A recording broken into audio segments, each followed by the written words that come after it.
అయితే జనాలు చూడండి ఒక్కసారి పెద్ద ఎత్తున వరంగల్ ప్రాంతానికి ముఖ్యమంత్రి రేవంత్ రెడ్డి హెలికాప్టర్లో దిగి ఈ ప్రాంతాలను సందర్శించబోతున్నాడట. అసలు యాక్చువల్గా నిన్న రావాలి ముఖ్యమంత్రి, కానీ ఇవాళ వస్తున్నాడు.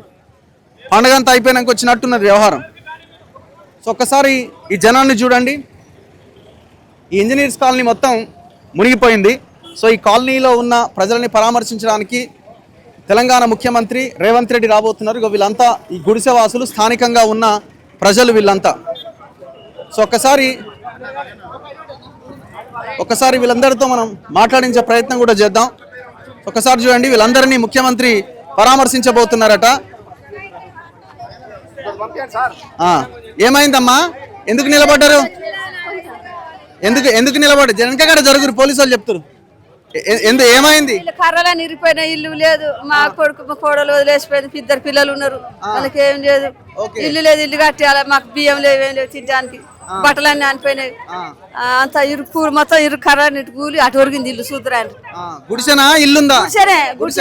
గుడిసెనే పైన రేకులు వేసినాం, ఒక దిక్కు తడకలు, ఒక దిక్కు రేకులు అట్లా. ఇంతకుముందు ఎప్పుడన్నా మునిగిందా? ఇప్పుడే మునిగిందా?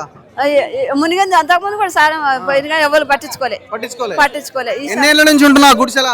ఓ ఇప్పుడు 20-30 ఏళ్ళ ఉండబట్టి. 20-30 ఏళ్ళ 10 ఏళ్ల కింద మునిగిందా? ఈ మధ్య మునుగుతున్నాయా? అప్పుడు ఆ మధ్య ఇప్పుడు మునిగింది. అప్పుడు 10 ఏళ్ళకి ముందు లేకుండా ఈ పరిస్థితి, మరి ఇప్పుడు ఎందుకు వచ్చింది ఇట్లా? ఏమో ఇప్పుడు బాగా వాన వచ్చి మునిగింది. ఇట్లా కాదు, మొత్తం లీడర్లంతా లేపేసిరా, చెరువులని కాలువలన్నీ కబ్జాలు పెట్టిరు. మరి ఏం లేదు, పిల్లగాళ్ళని వదిలేస్తే తింటారు. ఎవరైనా వచ్చిరా? మీరు ఎట్లున్నారు, ఏం చేస్తున్నారు, తిన్నరా, ఏం చేస్తున్నారని? రాలే, వాళ్ళు రాలే.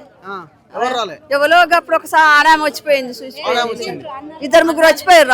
అన్నాలు పెట్టారు, అన్నాలు పెట్టారు, నీళ్ళు ఇచ్చారు. అన్నాలు పెడితే కాదు కదా, ఇల్లు కట్టియాలి. అమ్మ వచ్చింది, ఇల్లు కట్టిస్తామన్నది. ఆ ఇల్లు సరే, ఇప్పుడు ఎందుకు నిలబడ్డారు? ఇక్కడ ఇల్లు కావాలి మాకు, ఇల్లు వస్తారు ఇడికి. అన్న వచ్చింది, రాజేందర్ రేవంత్ రెడ్డి రేవంత్ రెడ్డి ముఖ్యమంత్రి